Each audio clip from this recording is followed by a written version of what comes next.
This is Pitt History Guy at Allegheny Cemetery, Pittsburgh, Pennsylvania. We're here at the grave of Major General Alexander Hays and his beloved wife Annie. General Hays was killed today, 156 years ago, May the 5th, 1864, at the Battle of the Wilderness in Virginia. I'll be memorializing his death anniversary with some excerpts from the life and letters of General Alexander Hays.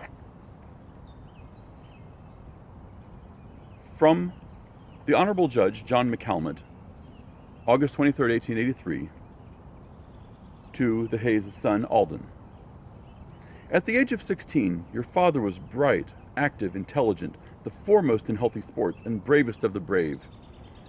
His mind was ever restless, seeking for employment. He had a quick bosom to which quiet at times must have been unendurable. I've wondered sometimes how he acquired so much mastery over himself as to go through the tedious drudgery of the collegiate course at Meadville College, a little over an hour north of Pittsburgh, and the 4 years course at West Point. His literary attainments when young were very considerable, and he must have read much outside of his studies. These letters will give some faint idea of his genius, versatility, frankness, honor, good faith, love of fun and frolic, bravery, conflict of mind, relative to plans of life, friendship, love of home and wife, and unquenchable love of country, which was ready and eager to serve until death. I confess, much as I thought of him in youth and admired him in after years, I read his letters written to me from Buffalo after his marriage with new and strange emotions of regard and love. How truthful, how frank, how generous, confiding and good to me he was. Letter from Alexander Hays to his brother James.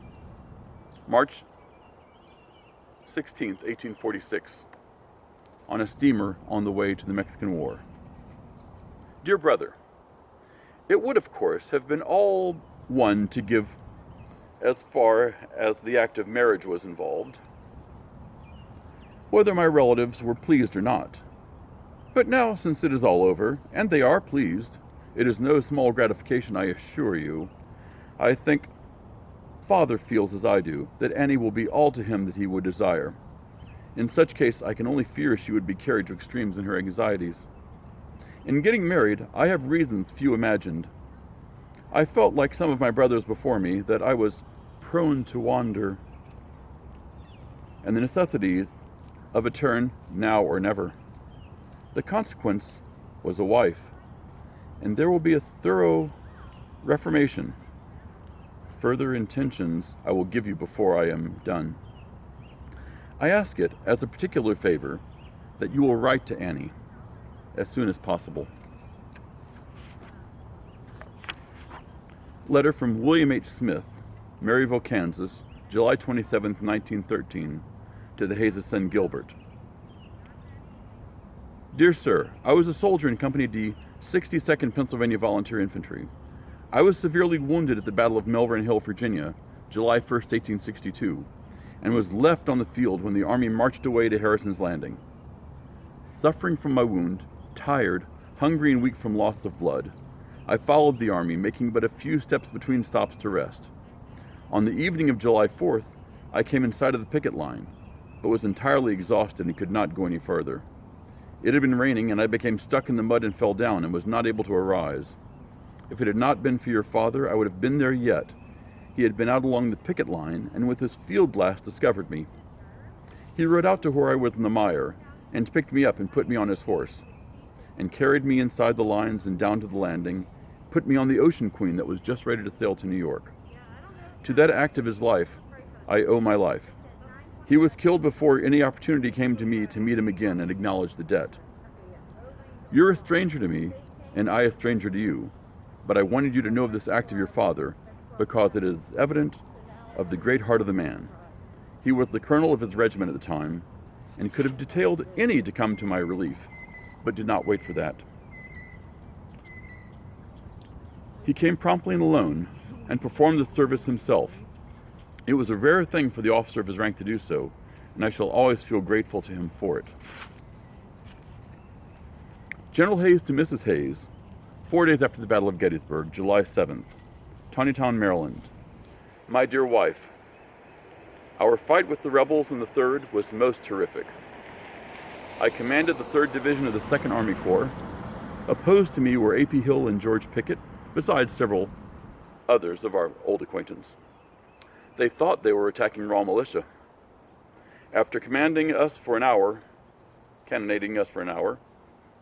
they advanced across the plain and were met from behind our stone wall by a volley which swept them like a tornado.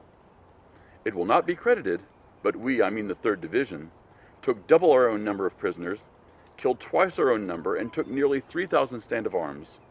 It is called the decisive Battle of Gettysburg.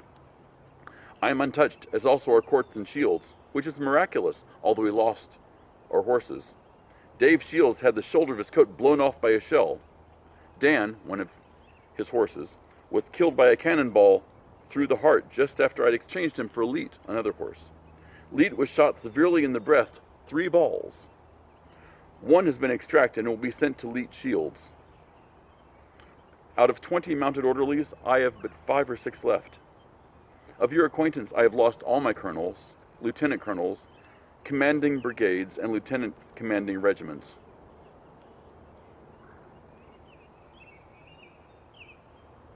The battle cannot be described except as the most terrible fought between men.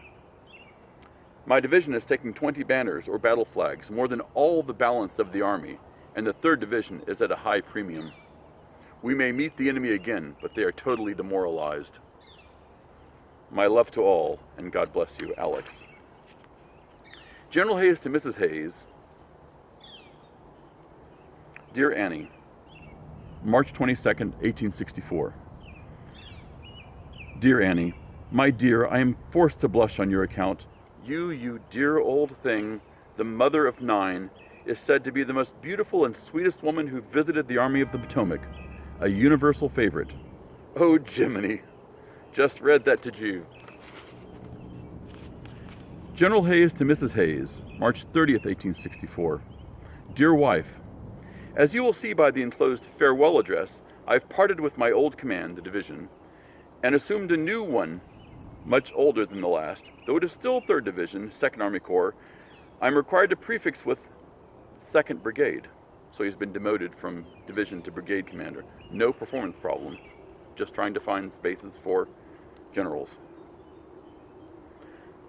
The 63rd are nearly frantic, and their cheers of welcome were loud and long. The 105th and 57th were not much behind. The 63rd was his original regiment at the beginning of the Civil War. All were well pleased, and I think no commander ever received a more welcome reception. Miss Burney and Miss Ward left this morning, and I have no baby to play with now. I never was better pleased. I never was in better health, and I do not drink any strong drink. General Hays to Miss Hays, Camp Burney, April 9th, 1864.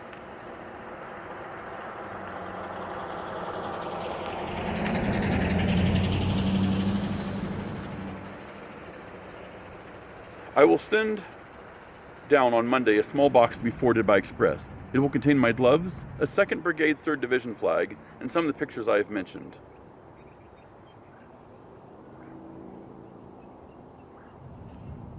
Camp Burney, April 15th, 1864. Dear Annie,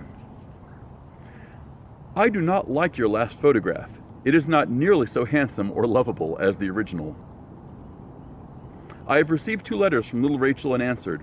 I also wrote to Agnes and to Father. If my success for promotion depends on my individual exertion, I ought to succeed. Camp Burney, April 15th, 1864. Dear wife, a soldier stepped from the ranks and called for 3 cheers for General Hays. The response from regiment to regiment was unanimous and hearty. The compliment was recognized by the party for whom it was intended, but as General Meade, under mistake, continued to recognize it, we fell into the shade, although it was plainly expressed and as plainly understood. It caused a good deal of merriment among those who understood the expression at the expense of him who evidently did not. With my present boys, all goes lovely, excepting the colonels have become somewhat spoiled under former commanders. but within a few days they've discovered that a colonel does not command them. All business, however, is transacted on the most friendly and kindly terms.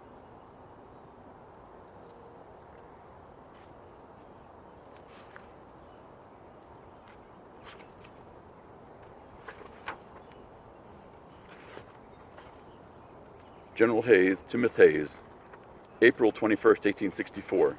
Dear wife, it may well be a source of deep anxiety as our people look from home upon the coming struggle, for it will be fearful. A large number of deserters came in and say the rebel authorities are poisoning the minds of the soldiers with the atrocities of the Yankees. Last letter, May 3rd, 1864, ends. Now goodbye and God bless you with my love to all. Write always, for letters will come in time, and they are great satisfaction even when I cannot answer. All our boys are well mounted and sanguine. Your husband, Alex.